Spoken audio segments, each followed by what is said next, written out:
Welcome. In this session I'm going to talk about how to enter your budget into Calxa Premier.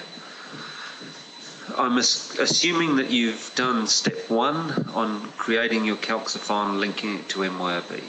So what we're going to do now is we're going to start by importing a budget. So if you haven't got a budget to import, then just sit through this session and we'll show you how to create one from scratch. So we go to import budget, check that we've got the right organisation and budget version selected, and then browse for our file. Now we can import from an MYOB file, a Money Manager file, an Excel file, or a CSV text file. So there's a variety of formats you can use depending on where your budget data is currently. So in this example we'll use a Money Manager file. Select the Money Manager file that relates to our MYOB file, click Open, Import, and then wait for that to come in. Now we can also, one of the things you can do with importing and exporting is to export a budget to Excel, manipulate it with some complex formulas there maybe, and then import it back in. So consider that if you've got complicated things you want to calculate on your budgets.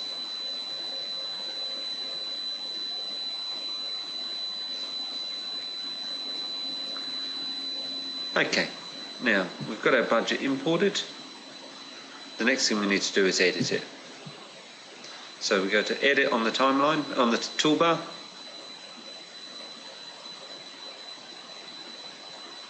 And you'll see here we've got a list of our business units on the left hand side. So at the top is our organisation, in this case Not-for-Profit Inc. And underneath we've got departments and projects, or in MYOB terminology, jobs and categories. So these are our different jobs, and in the centre section you can see there's a gold bar in the data column if there's a budget existing for that particular year, for that particular business unit. So for this one we've got a 2010 budget, but we don't have 2011 budgets for anything.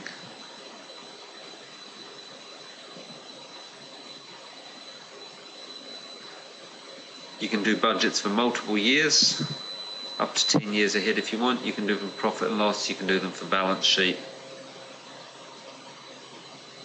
You can do different budget versions, and we've got a separate training video that talks about budget versions.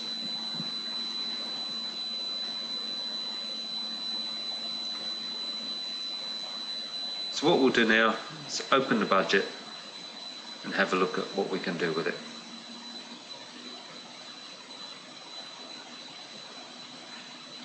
Okay, first thing we're going to do is apply a budget shortcut.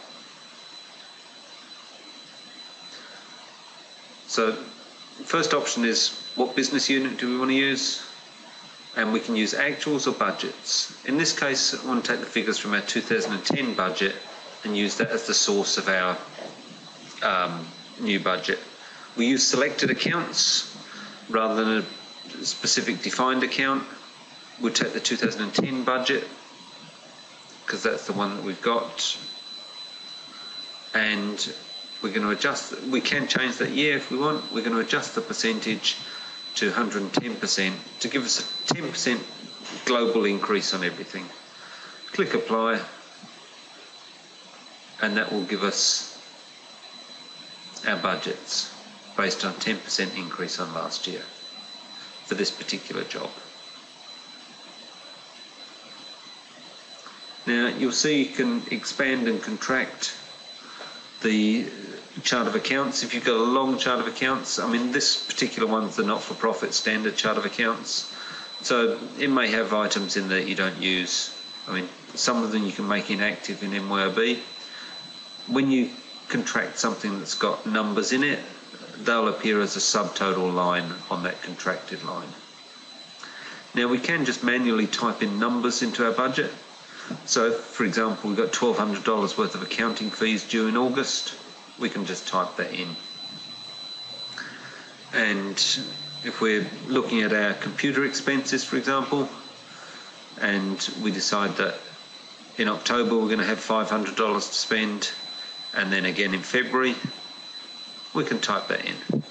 If we think we've made a mistake doing that, we can undo those last steps just by clicking the undo button in the quick access toolbar at the top. And you can do that multiple times, back as far as your last save. And you can undo and then you can redo to put them back there if you decide it's better with them.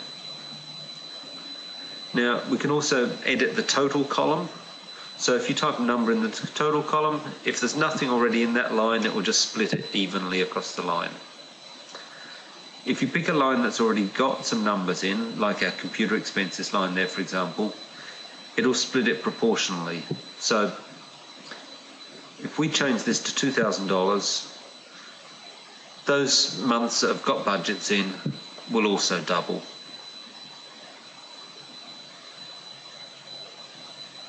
Okay, let's have a look at our wages and salaries.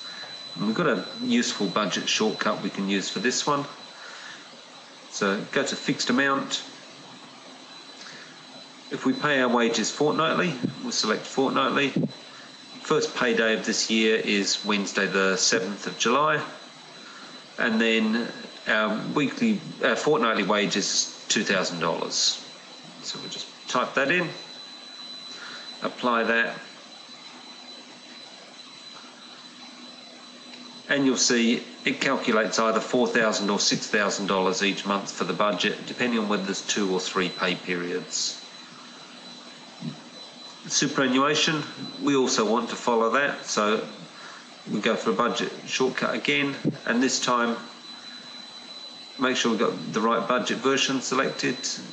Defined account, because we want to make this a percentage of our wages and salaries account. So scroll down till you find the wages and salaries, set the percentage as 9% and apply that. And that will calculate superannuation as 9% now of our wages and salaries budget.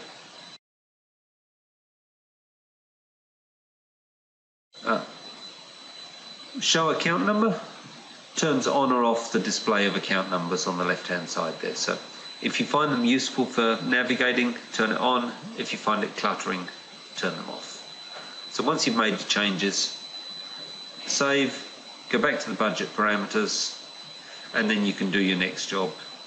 And once you've done all your job budgets, go to the organisation, open budget,